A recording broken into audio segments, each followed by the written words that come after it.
Thank you for inviting me to speak to you today about my book, Growing Rainmakers. I wish you could have been there the day that I met Olivia the waitress. You would like Olivia. She's very upbeat and a positive person. It was 2010. We were sitting on a deck outside a restaurant in Vancouver, British Columbia, toasting one of the guys that I had trained as a Rainmaker coach. Kevin had just won Sales Manager of the Year award for his company. It was awesome.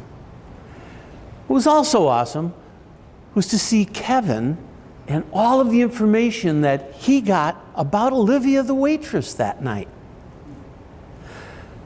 Olivia had graduated college just a few years earlier, and she landed a job as a salesperson. Olivia had a dream of becoming a sales superstar.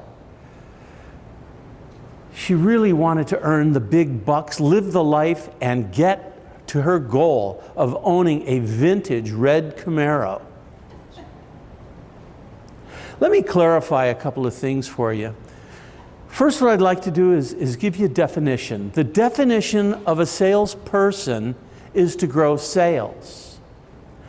The definition of a sales manager is to grow salespeople. We often get that confused.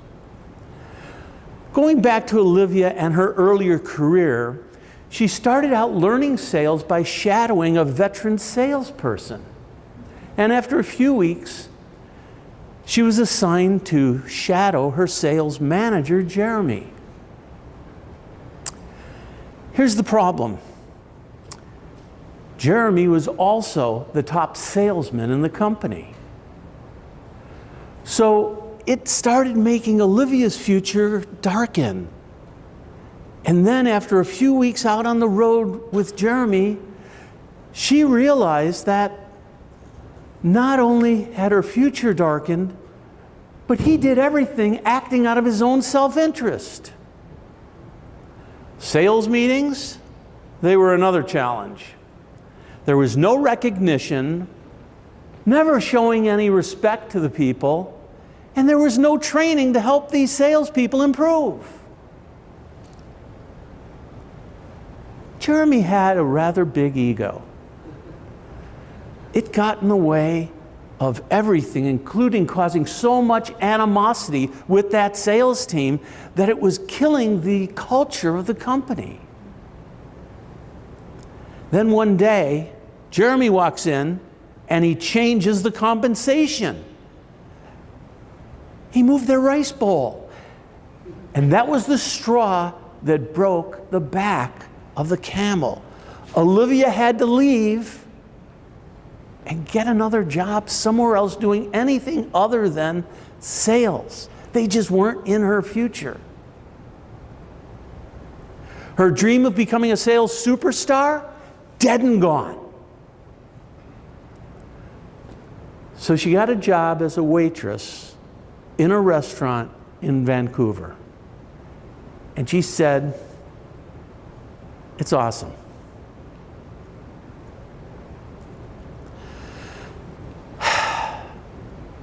Beautiful deck overlooking the ocean. Parties every night. That was pretty good for a young woman. And cash tips. Didn't have to pay taxes on them all. But Kevin, what he learned about her that night pushed him to understand that she was more than just a smart person. She had more than just a good personality. Olivia had a lot of criteria that met what he needed on his must-have list for a new sales recruit. So he just looked at her and said, "Olivia, would you give sales a second chance?" Caught her a little off guard. She was a little hesitant and then said, "What would be different if I worked in sales for you?" His answer was perfect. I will be a manager that's not in competition with you. I will become your rainmaker coach. I will help you reach your dreams. Now he had her, but there was still just a little bit of that hesitation. Listen, Olivia, my method of sales is pretty simple. As a matter of fact, it's 4 simple words. Ask questions and listen.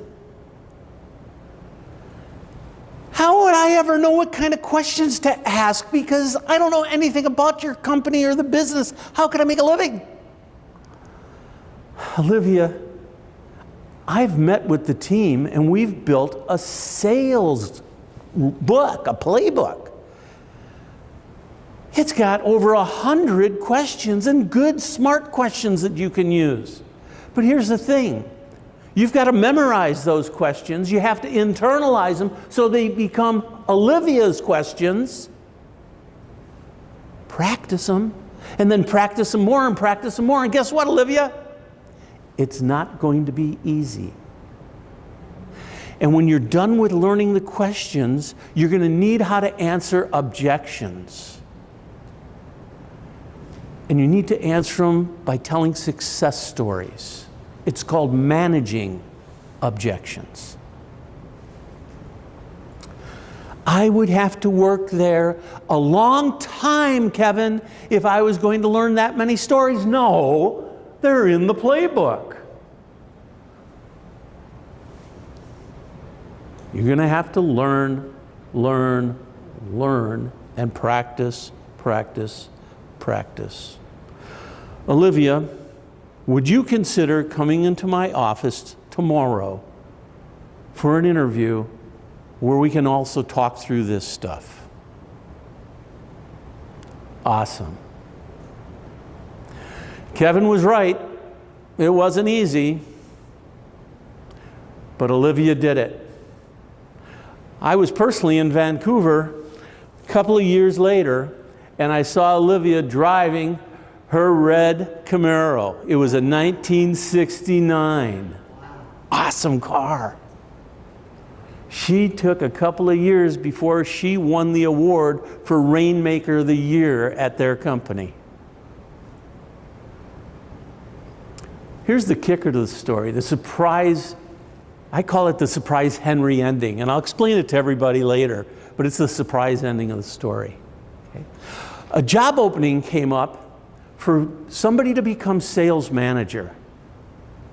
And Kevin didn't even consider Olivia for that job because Olivia's passion was to make sales, not to teach. So if I'm to leave you with one thought for today, it would be this. Rainmakers are not born. Rainmakers are grown. Thank you very much. Thank you. Thank you.